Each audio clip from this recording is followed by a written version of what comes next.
ನಮಸ್ಕಾರ ಎಲ್ಲರಿಗೂ. ನಾನು ಡಾಕ್ಟರ್ ಮಧುಶ್ರೀ ಬಲ್ಯಾಯ. ಇವತ್ತಿನ ವಿಡಿಯೋದಲ್ಲಿ ನಾನು ಪೈಲ್ಸ್ ಬಗ್ಗೆ ಮಾತಾಡ್ತಾ ಇದ್ದೀನಿ. ಮೊದಲನೇದಾಗಿ ಪೈಲ್ಸನ್ನು ಹೆಮೊರಾಯ್ಡ್ಸ್ ಅಂತಲೂ ಹೇಳ್ತಾರೆ, ಅದೇ ಥರ ಅರ್ಷಸ್ ಅಂತಲೂ ಹೇಳ್ತಾರೆ. ಸೊ ಫಸ್ಟಿಗೆ ಪೈಲ್ಸ್ ಅಂದರೆ ಏನು? ಪೈಲ್ಸ್ ಅಂತ ಹೇಳಿದರೆ ನಮ್ಮ ಗುದದ್ವಾರ ಇರುತ್ತೆ, ಏನಸ್ ಹತ್ರ ಬರುವಂತಹ ಬ್ಲಡ್ ವೆಸಲ್ಸ್ ಸ್ವೆಲ್ ಆಗೋದು, ಊದ್ಕೊಳ್ಳೋದು. ಅದು 1 ಆಗಿರ್ಬೋದು, 2 ಆಗಿರ್ಬೋದು, 3 ಕೂಡ ಆಗಿರ್ಬೋದು. ನೆಕ್ಸ್ಟ್, ಪೈಲ್ಸ್ ಬರೋದಕ್ಕೆ ಇರೋ ಕಾರಣಗಳೇನು, ರೀಸನ್ಸ್ ಏನು, ಇದು ಪೈಲ್ಸ್ ಬರಲಿಕ್ಕೆ ಕಾಸ್ಟ್ಗಳೇನು ಅಂತ ನೋಡೋದು ಹಾಗಿದ್ರೆ, ಒಂದು ಸ್ಟ್ರೈನ್ ಮಾಡೋದು. ನಾವು ಮೋಷನ್ ಮಾಡ್ತಿರುವಾಗ ಸ್ಟ್ರೈನ್ ಮಾಡೋದು ಅಂದರೆ ಕಾನ್ಸ್ಟಿಪೇಷನ್ ಆಗಿರುತ್ತೆ. ನಾವು ಸ್ವಲ್ಪ ಸ್ಟ್ರೈನ್ ಮಾಡಿಕೊಂಡು ಮೋಷನ್ ಮಾಡೋದು ಒಂದು ರೀಸನ್ ಆಗಿದ್ದರೆ, ಇನ್ನೊಂದು ಅಂತ ಹೇಳಿದರೆ ನಾವು ಟಾಯ್ಲೆಟಲ್ಲಿ ತುಂಬ ಹೊತ್ತು ಕೂತ್ಕೊಳ್ತೇವೆ. ತುಂಬ ಹೊತ್ತು ಕೂತ್ಕೊಳ್ಳೋದ್ರಿಂದ ನಮ್ಮ ಗುದದ್ವಾರದ ಇರುವಂತಹ ಬ್ಲಡ್ ವೆಸಲ್ಸ್ಗೆ ಸ್ಟ್ರೈನ್ ಆಗುತ್ತೆ, ಇದರಿಂದ ಬ್ಲಡ್ ವೆಸಲ್ಸ್ ಊದ್ಕೊಳ್ಳುತ್ತೆ. ಇನ್ನೊಂದು ಅಂತ ಹೇಳಿದರೆ ಒಬೇಸ್ ಆಗಿರೋದು, ದಪ್ಪಕ್ಕಿರೋದು ಅದು. ನೆಕ್ಸ್ಟ್ ಅಂತ ಹೇಳಿದರೆ ಪ್ರೆಗ್ನೆಂಟ್ ಲೇಡಿಗಳಲ್ಲಿ ಕೂಡ ನಮಗೆ ಪೈಲ್ಸ್ ಕಾಮನ್ ಆಗಿ ಕಾಣಲಿಕ್ಕೆ ಸಿಗುತ್ತೆ. ಈಗ ಯಾಕಂತ ಹೇಳಿದರೆ ಹೊಟ್ಟೆಯಲ್ಲಿರುವ ಮಗುವಿನ ಭಾರ ನಮ್ಮ ಏನಲ್ ರೀಜನ್ಗೆ ಪ್ರೆಷರನ್ನು ಕೊಡೋದ್ರಿಂದ ಪ್ರೆಗ್ನೆಂಟ್ ಲೇಡಿಗಳಲ್ಲಿ ಕೂಡ ಕಾಣಲಿಕ್ಕೆ ಸಿಗುತ್ತೆ. ಅದೇ ಥರ ಡೆಲಿವರಿ ಆದ ನಂತರ ಕೂಡ ಸಿಗುತ್ತೆ. ಇದನ್ನು ನಾವು ಪೋಸ್ಟ್ ಪಾರ್ಟಮ್ ಹೆಮರಾಯ್ಡ್ಸ್ ಅಂತ ಹೇಳ್ತೇವೆ. ಇದು ಯಾಕೆ ಬರುತ್ತೆ ಅಂತ ಹೇಳಿದ್ರೆ, ಇದು ಹೆಚ್ಚಾಗಿ ನಾರ್ಮಲ್ ಡೆಲಿವರಿ ಆಗಿರುವಂತಹ ವುಮೆನ್ಸ್ಗಳಲ್ಲಿ ಕಾಣಲಿಕ್ಕೆ ಸಿಗುತ್ತೆ. ಯಾಕಂತ ಹೇಳಿದರೆ, ನಾರ್ಮಲ್ ಡೆಲಿವರಿ ಆದಾಗ ನಾವು ಪುಷ್ ಮಾಡ್ತೇವಲ್ಲ, ಪುಷ್ ಮಾಡ್ತಿರ್ಬೇಕಿದ್ರೆ ನಮ್ಮ ಏನಲ್ ರೀಜನ್ಗೆ ಪ್ರೆಷರ್ ಬೀಳುತ್ತೆ. ಅದರಿಂದ ನಾರ್ಮಲ್ ಡೆಲಿವರಿ ಆಗಿರುವಂತಹ ವುಮೆನ್ಸ್ಗಳಲ್ಲಿ ಕೂಡ ಪೈಲ್ಸ್ ಕಾಣಲಿಕ್ಕೆ ಸಿಗುತ್ತೆ. ನೆಕ್ಸ್ಟ್ ಕಾರಣ ಅಂತ ಹೇಳಿದರೆ, ನಾವು ಸ್ವಲ್ಪ ಹೆವಿ ಆಗಿರುವಂತಹ ಆಬ್ಜೆಕ್ಟ್ಸ್ಗಳನ್ನು ಎತ್ತೋದ್ರಿಂದ ಏನಲ್ ರೀಜನ್ಗೆ ಪ್ರೆಷರ್ ಬೀಳುತ್ತೆ, ಇದರಿಂದ ಕೂಡ ಪೈಲ್ಸ್ ಬರುವಂತಹ ಚಾನ್ಸಸ್ ಜಾಸ್ತಿ ಇದೆ. ಆಮೇಲೆ ಕ್ರಾನಿಕ್ ಕಾನ್ಸ್ಟಿಪೇಷನ್ ಮತ್ತು ಡಯಾರಿಯಾ ಕೂಡ ಒಂದು ಕಾರಣ ಆಗಿದ್ರೆ, ಲೋ ಫೈಬರ್ ಡಯಟ್ ಕೂಡ ಇನ್ನೊಂದು ಕಾರಣ. ಲೋ ಫೈಬರ್ ಡಯಟ್ ಅಂತ ಹೇಳಿದರೆ ಕಡಿಮೆ ನಾರಿನ ಅಂಶ ಇರುವಂತಹ ಆಹಾರಗಳ ಸೇವನೆಯಿಂದ ಕೂಡ ಪೈಲ್ಸ್ ಬರುತ್ತೆ. ಯಾಕಂತ ಹೇಳಿದರೆ, ನಾರಿನ ಅಂಶ ಕಡಿಮೆ ತಿನ್ನೋದ್ರಿಂದ ನಮಗೆ ಕಾನ್ಸ್ಟಿಪೇಷನ್ ಆಗುತ್ತೆ. ಕಾನ್ಸ್ಟಿಪೇಷನ್ ಆಗುವಾಗ ನಾವು ಸ್ವಲ್ಪ ಸ್ಟ್ರೈನ್ ಮಾಡಿಕೊಂಡು, ಅಂದರೆ ನಮ್ಮ ಏನಲ್ ರೀಜನ್ಗೆ ಸ್ವಲ್ಪ ಪ್ರೆಷರ್ ಕೊಟ್ಕೊಂಡು ನಾವು ಮೋಷನನ್ನು ಮಾಡೋದ್ರಿಂದ ಬ್ಲಡ್ ವೆಸಲ್ಸ್ಗಳು ಊದ್ಕೊಳ್ಳೋದ್ರಿಂದ ಪೈಲ್ಸ್ ಬರುವಂತಹ ಚಾನ್ಸಸ್ ಇದೆ. ನೆಕ್ಸ್ಟ್ ನಾವು ಟೈಪ್ಸ್ ನೋಡುವ. ಟೈಪ್ಸ್ ಅಂತ ಹೇಳಿದ್ರೆ ಇಂಟರ್ನಲ್ ಪೈಲ್ಸ್ ಇದೆ, ಎಕ್ಸ್ಟರ್ನಲ್ ಪೈಲ್ಸ್ ಅಂತ ಕೂಡ ಇದೆ. ಅದೇ ಥರ ಬ್ಲೀಡಿಂಗ್ ಪೈಲ್ಸ್ ಮತ್ತು ನಾನ್ ಬ್ಲೀಡಿಂಗ್ ಪೈಲ್ಸ್ ಅಂತ ಇದೆ. ಇಂಟರ್ನಲ್ ಪೈಲ್ಸ್ ಒಳಗಡೆನೇ ಇರುತ್ತೆ, ಪೈಲ್ ಮಾಸ್ ಅಂತ ಹೇಳಿದ್ನಲ್ಲ ಅದು ಒಳಗಡೆನೇ ಇರುತ್ತೆ. ಎಕ್ಸ್ಟರ್ನಲ್ ಪೈಲ್ಸ್ ಅಂತ ಹೇಳಿದ್ರೆ ಪೈಲ್ ಮಾಸ್ ಹೊರಗಡೆ ಇರುತ್ತೆ. ಅದೇ ಥರ ಬ್ಲೀಡಿಂಗ್ ಮತ್ತು ನಾನ್ ಬ್ಲೀಡಿಂಗ್ ಪೈಲ್ಸ್, ಕೆಲವರಿಗೆ ಬ್ಲೀಡಿಂಗ್ ಇರುತ್ತೆ, ಕೆಲವರಿಗೆ ಬ್ಲೀಡಿಂಗ್ ಇರೋದಿಲ್ಲ. ಅದು 2 ಟೈಪ್ಸ್ ಆಗುತ್ತೆ. ಅದೇ ಥರ ಇವಾಗ ಡಿಗ್ರಿ ವೈಸ್ ನೋಡೋದಾಗಿದ್ರೆ, ಇಂಟರ್ನಲ್ ಪೈಲ್ಸಲ್ಲಿ 4 ಡಿಗ್ರಿಗಳಿದೆ. ಅದರಲ್ಲಿ ಫಸ್ಟ್ ಡಿಗ್ರಿ ಅಂತ ಹೇಳಿದರೆ ಇಂಟರ್ನಲ್ಲಿ ಇರೋದು, ಮಾಸ್ ಹೊರಗಡೆ ಇರೋದಿಲ್ಲ, ಮಾಸ್ ಒಳಗಡೆ ಇರುತ್ತೆ. ಅದರ ಸಿಂಟಮ್ಸ್ ಅಂದರೆ ಬ್ಲೀಡಿಂಗ್, ನೋವು, ಇಚ್ಚಿಂಗ್ ಆಗೋದು ಏನಲ್ ರೀಸನ್ ಹತ್ರ, ಇಂಥದ್ದೆಲ್ಲ ಫಸ್ಟ್ ಡಿಗ್ರಿಯಲ್ಲಿ ಇರುತ್ತೆ. ಅಂದರೆ ಮಾಸ್ ಮಾತ್ರ ನಮಗೆ ನೋಡಲಿಕ್ಕೆ ಮುಟ್ಲಿಕ್ಕೆ ಸಿಗೋದಿಲ್ಲ. 2ನೇ ಡಿಗ್ರಿ ಅಂತ ಹೇಳಿದರೆ ಮಾಸ್ ಮೋಷನ್ ಮಾಡೋ ಟೈಮಲ್ಲಿ ಹೊರಗಡೆ ಬರುತ್ತೆ, ಆದರೆ ಅದು ಅದರಷ್ಟಕ್ಕೆ ಒಳಗಡೆ ಹೋಗುತ್ತೆ. ಮೋಷನ್ ಆದ ನಂತರ ಅದರಷ್ಟಕ್ಕೆ ಅದು ಒಳಗಡೆ ಹೋಗುತ್ತೆ. ಇದು 2ನೇ ಡಿಗ್ರಿ. 3ನೇ ಡಿಗ್ರಿ ಅಂತ ಹೇಳಿದರೆ ಮಾಸ್ ಹೊರಗಡೆ ಬರುತ್ತೆ ಮೋಷನ್ ಮಾಡೋ ಟೈಮಲ್ಲಿ, ಆಮೇಲೆ ತನ್ನಷ್ಟಕ್ಕೆ, ಅಂದರೆ ನಾವು ನಮ್ಮ ಕೈ ಮುಖಾಂತರ ಮ್ಯಾನ್ಯುವಲ್ ಆಗಿ ನಾವು ಅದನ್ನು ಒಳಗಡೆ ಪುಷ್ ಮಾಡಬೇಕಾಗತ್ತೆ. ಇದು 3rd ಡಿಗ್ರಿ. 4th ಡಿಗ್ರಿ ಅಂತ ಹೇಳಿದರೆ ಮಾಸ್ ಮೋಷನ್ ಮಾಡೋ ಟೈಮಿಗೆ ಹೊರಗಡೆ ಬರುತ್ತೆ, ಆದರೆ ನಮಗೆ ಅದನ್ನು ಮ್ಯಾನ್ಯುವಲ್ ಆಗಿನೂ ಒಳಗಡೆ ಹಾಕೋಕ್ಕಾಗೋದಿಲ್ಲ. ಅದೇ ಥರ ತನ್ನಷ್ಟಕ್ಕೆ ಅದು ಒಳಗಡೆ ಹೋಗೋದು ಇಲ್ಲ. ಇದು 4th ಡಿಗ್ರಿ. ನಾವು ಟ್ರೀಟ್ಮೆಂಟ್ ಕೊಡಬೇಕಾಗಿದ್ರೆ ಈ 4th ಡಿಗ್ರಿ ಯಾವುದಿದೆ, ಅಥವಾ ಬ್ಲೀಡಿಂಗ್ ಪೈಲ್ಸಾ, ನಾನ್ ಬ್ಲೀಡಿಂಗ್ ಪೈಲ್ಸಾ, ಇದನ್ನು ನೋಡಿಕೊಂಡು ಟ್ರೀಟ್ಮೆಂಟನ್ನು ಕೊಡಬೇಕಾಗತ್ತೆ. ನೆಕ್ಸ್ಟ್, ಪೈಲ್ಸ್ ಇದು ಲಕ್ಷಣಗಳು ಯಾವುದೆಲ್ಲ, ಸಿಂಪ್ಟಮ್ಸ್ಗಳು ಯಾವುದೆಲ್ಲ ಅಂತ ನೋಡೋದಾಗಿದ್ರೆ, ಮೊದಲನೇದಾಗಿ ಮಾಸ್. ನಮಗೆ ಮುಟ್ಟಿ ನೋಡಬೇಕಿದ್ರೆ ಮಾಸ್ಗಳು ಸಿಗುತ್ತೆ. ಅದು 1 ಆಗಿರ್ಬೋದು, 2 ಆಗಿರ್ಬೋದು, 3 ಆಗಿರ್ಬೋದು, ಮಾಸ್ ಇರುತ್ತೆ. ಅಂದರೆ ಮಾಸ್ ಇರಲೇಬೇಕು ಅಂತಲ್ಲ. ಈಗ ಇಂಟರ್ನಲ್ ಪೈಲ್ಸ್ ಆಗಿದ್ರೆ ಅಲ್ಲಿ ಮಾಸ್ ಇರೋದಿಲ್ಲ, ಬಾಕಿ ಎಲ್ಲ ಸಿಂಪ್ಟಮ್ಸ್ಗಳಿರುತ್ತೆ. ಎಕ್ಸ್ಟರ್ನಲ್ ಪೈಲ್ಸ್ ಅಥವಾ ಡಿಗ್ರಿ 1 ಬಿಟ್ಟು ಡಿಗ್ರಿ 2, 3, 4 ಅಲ್ಲಿ ನಮಗೆ ಮಾಸ್ ಮುಟ್ಲಿಕ್ಕೆ ಸಿಗುತ್ತೆ. ನೆಕ್ಸ್ಟ್ ಅಂತ ಹೇಳಿದ್ರೆ ಬ್ಲೀಡಿಂಗ್. ನಾನ್ ಬ್ಲೀಡಿಂಗ್ ಪೈಲ್ಸಲ್ಲಿ ಬ್ಲೀಡಿಂಗ್ ಇರೋದಿಲ್ಲ, ಕೆಲವರಿಗೆ ಬ್ಲೀಡಿಂಗ್ ಇರುತ್ತೆ. ಇನ್ನೊಂದು ಅಂತ ಹೇಳಿದರೆ ಏನಲ್ ರೀಸನ್ ಹತ್ರ ಇಚ್ಚಿಂಗ್ ಇರುತ್ತೆ ನಮಗೆ, ಅಂದರೆ ತುರಿಸೋದು, ಏನಲ್ ರೀಸನ್ ಹತ್ರ ತುರಿಸುವಂಥದ್ದು ಇರುತ್ತೆ. ಆಮೇಲೆ ನೋವಿರುತ್ತೆ, ಮೋಷನ್ ಮಾಡಬೇಕಿದ್ರೆ ಅತಿಯಾಗಿ ನೋವು ಇರುವಂಥದ್ದು ಕೂಡ ಇರುತ್ತೆ. ಇದೆಲ್ಲ ನಮಗೆ ಲಕ್ಷಣಗಳು.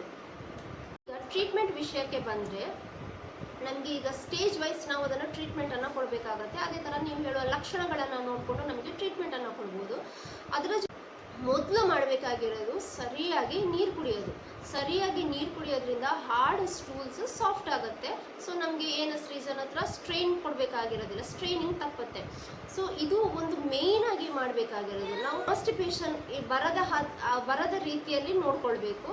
ನಮ್ಮ ಮೋಷನನ್ನು ಆದಷ್ಟು ಲೂಸ್ ಆಗಿ ಪಾಸ್ ಮಾಡೋ ಥರ ಮಾಡ್ಕೊಳ್ಬೇಕು. ನಮ್ಮ ಏನಸ್ ರೀಸನ್ ಹತ್ರ ಸ್ಟ್ರೈನಿಂಗ್ ಕೊಡಲೇಬಾರ್ದು. ಇದು ಮೊದಲು ಮಾಡಬೇಕಾದ ಕೆಲಸ. ಈ ನೆಕ್ಸ್ಟ್ ಅಂತ ಹೇಳಿದರೆ ಹೈ ಫೈಬರ್ ಡಯಟ್, ಅಂದರೆ ನಾರಿನ ಅಂಶ ಹೆಚ್ಚಾಗಿರುವಂತಹ ಆಹಾರಗಳನ್ನು ತಿನ್ನೋದು. ಅಂದರೆ ಇವಾಗ ಗ್ರೀನ್ ಲೀಫಿ ವೆಜಿಟೇಬಲ್ಸ್ ಆಗಿರ್ಬೋದು, ಆಮೇಲೆ ಫ್ರೂಟ್ಸ್ಗಳು ಬರುತ್ತೆ ಅಲ್ವಾ, ನಾರಿನ ಅಂಶ ಹೆಚ್ಚಾಗಿರುವಂಥ ಫ್ರೂಟ್ಸ್ಗಳ ಸೇವನೆ ಮಾಡೋದು, ವೆಜಿಟೇಬಲ್ಸ್ಗಳ ಸೇವನೆ ಮಾಡೋದು. ಚಿಕನ್ ಬರುತ್ತೆ, ಚಿಕನ್, ಎಗ್, ಈ ಥರ ಮೈದಾ ಐಟಮ್ಸ್, ಶುಗರ್ ಐಟಮ್ಸನ್ನೆಲ್ಲ ಕಂಪ್ಲೀಟಾಗಿ ಅವಾಯ್ಡ್ ಮಾಡ್ಕೊಳ್ಳೋದು ತುಂಬಾ ಒಳ್ಳೆಯದು. ಅದೇ ಥರ ಬಾಡಿ ಹೀಟ್ ಆಗುವಂತಹ ಆಹಾರ ಪದಾರ್ಥಗಳಿರುತ್ತಲ್ಲ ಅದನ್ನು ಕೂಡ ಕಂಪ್ಲೀಟಾಗಿ ಅವಾಯ್ಡ್ ಮಾಡೋದು ತುಂಬಾ ಒಳ್ಳೆಯದು. ಆಮೇಲೆ ನೋವಿದ್ರೆ, ಇಚ್ಚಿಂಗ್ ಇದ್ದರೆ ನಮಗೆ ಆಯಿಂಟ್ಮೆಂಟ್ಗಳು ಸಿಗುತ್ತೆ. ಆಯಿಂಟ್ಮೆಂಟ್ ಹಚ್ಕೊಳ್ಳೋದ್ರಿಂದ ಕೆಲವೊಂದು ಸಿಂಪ್ಟಮ್ಸ್ಗಳನ್ನು ನಮಗೆ ಕಡಿಮೆ ಮಾಡ್ಕೊಳ್ಬೋದು. ಅದಾದ ನಂತರ ಇವಾಗ ನೋವಿದೆ, ಬ್ಲೀಡಿಂಗ್ ಇದೆ ಅಂತ ಇದ್ದರೆ ಐಸ್ ಪ್ಯಾಕ್ ಅಥವಾ ಕೋಲ್ಡ್ ಕಂಪ್ರೆಸ್ ಅಂತ ಮಾಡೋದ್ರಿಂದ ಕೂಡ ತುಂಬಾ ರಿಲೀಫ್ ಸಿಗುತ್ತೆ. ಮತ್ತೆ ಹೇಳೋದಾಗಿದ್ದರೆ ಸಿಟ್ಸ್ ಬಾತ್, ಆಯುರ್ವೇದದಲ್ಲಿ ನಮಗೆ ದಶಮೂಲಕ್ವಾತ ಚೂರ್ಣ, ಅದೇ ಥರ ರಾಕ್ ಸಾಲ್ಟನ್ನೆಲ್ಲ ಹಾಕಿ ಒಂದು ಉಗುರು ಬೆಚ್ಚಗಿರೋ ನೀರಿನಲ್ಲಿ ಒಂದು 20 ನಿಮಿಷ ಸಿಟ್ಸ್ ಬಾತ್ ಮಾಡೋದು ಕೂಡ ತುಂಬಾ ಹೆಲ್ಪ್ ಆಗುತ್ತೆ. ಮೇಯ್ನ್ ಆಗಿ ನೋಡ್ಕೊಳ್ಬೇಕಾಗಿರುವಂಥದ್ದಂದರೆ ಕಾನ್ಸ್ಟಿಪೇಷನ್ ಆಗದೇ ಇರೋ ರೀತಿಯಲ್ಲಿ ನೋಡ್ಕೊಳ್ಬೇಕು. ಕಾನ್ಸ್ಟಿಪೇಷನ್ ಆಯಿತು ಅಂತ ಹೇಳಿದರೆ ಮಾತಿಗೆ ಹರ್ಟ್ ಆಗುತ್ತೆ. ಅಕಾರ್ಡಿಂಗ್ ಟು ಆಯುರ್ವೇದ ಟ್ರೀಟ್ಮೆಂಟ್ 4 ಟೈಪ್ಸಲ್ಲಿ ಇದೆ: ಶಸ್ತ್ರಕರ್ಮ, ಕ್ಷಾರಕರ್ಮ, ಅಗ್ನಿಕರ್ಮ ಮತ್ತು ಔಷಧ ಅಂತ. ಶಸ್ತ್ರಕರ್ಮ ಅಂದರೆ ಸರ್ಜಿಕಲ್ ಮೆಥಡ್. ಸರ್ಜಿಕಲಿ ಅದನ್ನು, ಈಗ ಎಕ್ಸ್ಟರ್ನಲ್ ಹೆಮೊರಾಯ್ಡ್ಸ್ ಎಲ್ಲ ಇದ್ದರೆ ಅದನ್ನು ನಮಗೆ ಮೆಡಿಸಿನ್ಸ್ ಕೊಡೋದ್ರಿಂದ ಕ್ಯೂರ್ ಮಾಡಲಿಕ್ಕೆ ಆಗೋದಿಲ್ಲ, ಅದನ್ನು ಕಟ್ ತೆಗಿಬೇಕಾಗುತ್ತೆ. ಸರ್ಜಿಕಲಿ ನಾವು ಅದನ್ನು ರಿಮೂವ್ ಮಾಡಬೇಕಾಗುತ್ತೆ. ಆಮೇಲೆ ಕ್ಷಾರಕರ್ಮ ಅಂತ ಹೇಳಿದರೆ ಆಲ್ಕಲೈನ್ ಕ್ವಟ್ರೈಸೇಷನ್ ಅಂತ. ಅಗ್ನಿಕರ್ಮ ಅಂತ ಹೇಳಿದರೆ ಫೈರ್ ಕ್ವಟ್ರೈಸೇಷನ್ ಅಂತ. ಮತ್ತು ಔಷಧಸ್ ಅಂದರೆ ನಾವು ಓರಲಿ ಕೊಡುವಂತಹ ಮೆಡಿಸಿನ್ಸ್. ಇದು 4 types of treatment according to Ayurveda. ಇವಾಗ ಇದನ್ನು ಯಾವ ಥರ ಡಯಾಗ್ನೋಸ್ ಮಾಡೋದು, ಇವಾಗ ನೀವು ಹಾಸ್ಪಿಟಲ್ಗೆ ಹೋದ್ರೆ ಇದನ್ನು ಯಾವ ಥರ ಡಯಾಗ್ನೋಸ್ ಮಾಡ್ತಾರೆ ಅಂತ ಹೇಳಿದರೆ, ಒಂದು ಲಮ್ಸ್ ಇದೆಯಾ ಅಂತ ನೋಡ್ತಾರೆ, ಅಂದರೆ ಫಸ್ಟ್ ಮಾಸ್ ಇದೆಯಾ ಅಂತ ನೋಡ್ತಾರೆ. ಅದಾದಮೇಲೆ ನೀವು ಹೇಳ್ತಿರುವಂತಹ ಸಿಂಟಮ್ಸನ್ನು ಆಧಾರದ ಮೇಲೆ ಇದು ಪೈಲ್ಸ್ ಹೌದಾ ಅಲ್ವಾ ಅಂತ ಕನ್ಫರ್ಮ್ ಮಾಡ್ತಾರೆ. ನೆಕ್ಸ್ಟ್, ಇವಾಗ ಪ್ರೊಲ್ಯಾಪ್ಸ್ ಆಗಿರುವಂತಹ ಇಂಟರ್ನಲ್ ಹೆಮರಾಯ್ಡ್ಸ್ ಆಗಿದ್ದರೆ ರೆಕ್ಟಲ್ ಎಕ್ಸಾಮಿನೇಷನ್ ಮೂಲಕ ನಮಗೆ ಕರೆಕ್ಟಾಗಿ ಇದು ಪೈಲ್ಸ್ ಹೌದಾ ಅಲ್ವಾ ಅಂತ ಡಯಾಗ್ನೋಸ್ ಮಾಡಲಿಕ್ಕೆ ಆಗ್ತದೆ. ಅದೇ ಥರ ಇಂಟರ್ನಲ್ ಹೆಮರಾಯ್ಡ್ಸ್ಗಳಿಗೆ ಏನೋಸ್ಕೋಪ್ ಅನ್ನೋ ಒಂದು ಡಿವೈಸ್ ಇದೆ, ಅದ್ರ ಮುಖಾಂತರ ಪೈಲ್ಸ್ ಹೌದಾ ಅಲ್ವಾ ಅಂತ ನೋಡ್ತಾರೆ. ಹಾಗೆ ಇದನ್ನು ಯಾವ ಥರ ಪ್ರಿವೆಂಟ್ ಮಾಡ್ಬೋದು ಅಂತ ಹೇಳಿದರೆ, ಫೈಬರ್ ರಿಚ್ ಫುಡ್, ನಾರಿನ ಅಂಶ ಹೆಚ್ಚಾಗಿರುವಂಥ ಆಹಾರಗಳ ಸೇವನೆ ಮಾಡೋದು, ನೀರನ್ನು ಹೆಚ್ಚಾಗಿ ಕುಡಿಯೋದು, ಮೋಷನ್ ಮಾಡುವಾಗ ಸ್ಟ್ರೇನ್ ಮಾಡದೇ ಇರುವಂಥದ್ದು, ಮೋಷನ್ ಬಂತು ಅಂತ ಹೇಳುವಾಗ ಬಾತ್ರೂಮಿಗೆ ಹೋಗಬೇಕು, ಅಥವಾ ಬಾತ್ರೂಮಲ್ಲೇ ಹೆಚ್ಚು ಕೂತ್ಕೊಂಡು ಸ್ಟ್ರೈನ್ ಕೊಡೋದು ತಪ್ಪಿಸಬೇಕು. ಮೋಷನ್ ಬರ್ತಾ ಇದೆ ಅನ್ನುವಾಗ ಮೋಷನ್ ಮಾಡಲಿಕ್ಕೆ ಹೋಗಬೇಕು, ಸುಮ್ಮನೆ ಸ್ಟ್ರೈನ್ ಕೊಡಬಾರ್ದು ಏನಲ್ ರೀಸನ್ ಹತ್ರ. ಈ ವೆಯ್ಟನ್ನು ಮೇಂಟೈನ್ ಮಾಡೋದ್ರಿಂದ, ಅದೇ ಥರ ಎಕ್ಸಸೈಸ್ ಮಾಡೋದ್ರಿಂದ ನಮ್ಮ ಬಬಲ್ ಮೂಮೆಂಟ್ ರೆಗ್ಯುಲರ್ ಆಗಿರುತ್ತೆ, ಇದು ಕೂಡ ಹೆಲ್ಪ್ ಆಗುತ್ತೆ. ಸೊ ಇಷ್ಟೆಲ್ಲ ಕ್ರಮಗಳನ್ನ ನಾವು ಫಾಲೋ ಮಾಡೋದ್ರಿಂದ ಇದನ್ನು ಪ್ರಿವೆಂಟ್ ಮಾಡ್ಕೋಬೋದು. ಡಾಕ್ಟರನ್ನು ಭೇಟಿ ಯಾವಾಗ ಮಾಡಬೇಕು ಅಂತ ಹೇಳಿದರೆ, ಸಿವಿಯರ್ ಆಗಿ ಪೇಯ್ನ್ ಇದ್ದರೆ, ಪಸ್ ಲೀಕ್ ಆಗಿರ್ತಿದ್ರೆ, ಹೆಮೊರಾಯ್ಡ್ ಮಾಸಿಂದ ಪಸ್ ಲೀಕ್ ಆಗ್ತಿದೆ ಅಂತ ಇದ್ದರೆ, ಜ್ವರ ಬರ್ತಾ ಇದ್ದರೆ, ಅದೇ ಥರ ಹೆವಿಯಾಗಿ ಬ್ಲೀಡಿಂಗ್ ಇದ್ದರೆ ನಾವು ಡಾಕ್ಟರನ್ನು ಖಂಡಿತವಾಗ್ಲೂ ಭೇಟಿ ಮಾಡಲೇಬೇಕು. ಈಗ ಆಲ್ರೆಡಿ ಪೈಲ್ಸ್ ಬಂದಿದೆ, ನೀವು ಟ್ರೀಟ್ಮೆಂಟ್ ಅಂಡರಲ್ಲಿ ಇದ್ದೀರಾ ಅಂತ ಇದ್ದರೆ ನಮ್ಮ ಲೈಫ್ ಸ್ಟೈಲನ್ನು ಸ್ವಲ್ಪ ಚೇಂಜ್ ಮಾಡಿ, ಅದೇ ಥರ ಸರಿಯಾಗಿ ನೀರನ್ನು ಕುಡೀರಿ, ಫೈಬರ್ ರಿಚ್ ಆಗಿರುವಂತಹ ಫುಡ್ಗಳನ್ನು ತಿನ್ನಿ, ಜಂಕ್ ಫುಡ್, ಫಾಸ್ಟ್ ಫುಡ್ಗಳನ್ನು ಅವಾಯ್ಡ್ ಮಾಡಿ, ಮೈದಾ ಅದನ್ನು ಮ್ಯಾಕ್ಸಿಮಮ್ ಅವಾಯ್ಡ್ ಮಾಡಿ, ಚಿಕನನ್ನು ಅವಾಯ್ಡ್ ಮಾಡಿ. ಜೊತೆಗೆ ನಿಮ್ಮ ಆಹಾರದಲ್ಲಿ ವಾರದಲ್ಲಿ 2 ರಿಂದ 3 ಸರಿ ಆದ್ರೂ ಎಲಿಫೆಂಟ್ ಫುಟ್ ಯಾಮ್ ಅಂತ ಬರುತ್ತೆ, ಸುವರ್ಣಗೆಡ್ಡೆ, ಅದನ್ನು ತಿನ್ನಿ. ನೀವು ದಿನನಿತ್ಯ ತಿಂದರೆ ತುಂಬಾ ಒಳ್ಳೆಯದು. ದಿನನಿತ್ಯ ತಿನ್ನಲಿಕ್ಕೆ ಆಗ್ತಿಲ್ಲ ಅಂತ ಇದ್ದರೆ ವಾರದಲ್ಲಿ 2 ರಿಂದ 3 ಸರಿನಾದರೂ ತಿನ್ನಲಿಕ್ಕೆ ಟ್ರೈ ಮಾಡಿ. ಹುರುಳಿಕಾಳು ಕೂಡ ತುಂಬಾ ಹೆಲ್ಪ್ ಆಗುತ್ತೆ, ಹುರುಳಿಕಾಳನ್ನು ಕೂಡ ಇನ್ಕ್ಲೂಡ್ ಮಾಡಿ. ಜೊತೆಗೆ ಗ್ರೀನ್ ಲೀಫಿ ವೆಜಿಟೇಬಲ್ಸ್, ಅರಿವೆ ಸೊಪ್ಪು, ಬಸಳೆ ಸೊಪ್ಪು, ನುಗ್ಗೆ ಸೊಪ್ಪು, ಪಾಲಕ್ ಸೊಪ್ಪು, ಈ ಥರ ಸೊಪ್ಪು ತರಕಾರಿಗಳನ್ನು ಜಾಸ್ತಿಯಾಗಿ ತಿನ್ನಿ. ಅದೇ ಥರ ನೀರನ್ನು ಸರಿಯಾಗಿ ಕುಡೀರಿ. ಇನ್ನು ಆಯುರ್ವೇದದಲ್ಲಿ ನಮಗೆ ಹಲವಾರು ರೀತಿಯ ಫಾರ್ಮ್ಯುಲೇಷನ್ಸ್ ಇದೆ. ಲೈಕ್ ಅಭಯಾರಿಷ್ಟ, ತ್ರಿಫಲಾ ಚೂರ್ಣ, ಅಶ್ವಗ್ನ ವಟಿ, ಪೈಲಾಪಿಡ್ ಕ್ಯಾಪ್ಸ್ಯೂಲ್ಸ್, ಆಮೇಲೆ ಚಿರುಬೆಲ್ವಾದಿ ಕಷಾಯ, ಈ ಥರ ಹಲವಾರು ಫಾರ್ಮ್ಯುಲೇಷನ್ಸ್ ಅವೈಲೇಬಲ್ ಇದೆ. ಆದರೆ ನಿಮ್ಮ ಸಿಂಪ್ಟಮ್ಸ್ ಯಾವುದು ಅಂತ ನೋಡಿಕೊಂಡು ನಾವು ಟ್ರೀಟ್ಮೆಂಟನ್ನು ಕೊಡಬೇಕಾಗತ್ತೆ. ಒಬ್ಬರು ಅಭಯಾರಿಷ್ಟ ತೊಗೊಂಡಿದ್ದಾರೆ, ತ್ರಿಫಲಾ ಚೂರ್ಣ ತೊಗೊಂಡಿದ್ದಾರೆ, ಅಶ್ವಗ್ನ ವಟಿ ತೊಗೊಂಡಿದ್ದಾರೆ ಅಂತ ಹೇಳಿದರೆ ನಿಮಗೆ ಅದು ಅದೇ ಮೆಡಿಸಿನ್ಸ್ ಯೂಸ್ಫುಲ್ ಆಗುತ್ತೆ ಅಂತ ಹೇಳಲಿಕ್ಕೆ ಆಗೋದಿಲ್ಲ. ನಿಮ್ಮ ಡಿಗ್ರಿ ಯಾವುದು, ನಿಮಗೆ ಬ್ಲೀಡಿಂಗಾ ನಾನ್ ಬ್ಲೀಡಿಂಗ್ ಪೈಲ್ಸಾ, ಇದೆಲ್ಲ ನೋಡಿಕೊಂಡು ನಾವು ಮೆಡಿಸಿನ್ಸನ್ನು ಕೊಡಬೇಕಾಗತ್ತೆ. ಇನ್ನೊಂದು ಏನು ಅಂತ ಹೇಳಿದರೆ, ಪೈಲ್ಸ್ ಬಂದಿದೆ ಅಂತ ಹೆಚ್ಚಿನವರಿಗೆ ಮುಜುಗರ ಆಗುತ್ತೆ, ಅದನ್ನು ಶೇರ್ ಮಾಡ್ಕೊಳ್ಳೋದಿಲ್ಲ, ಪೇರೆಂಟ್ಸ್ ಹತ್ರ ಹೇಳೋದಿಲ್ಲ, ಡಾಕ್ಟರ್ಸ್ ಹತ್ರ ಬರೋದಿಲ್ಲ.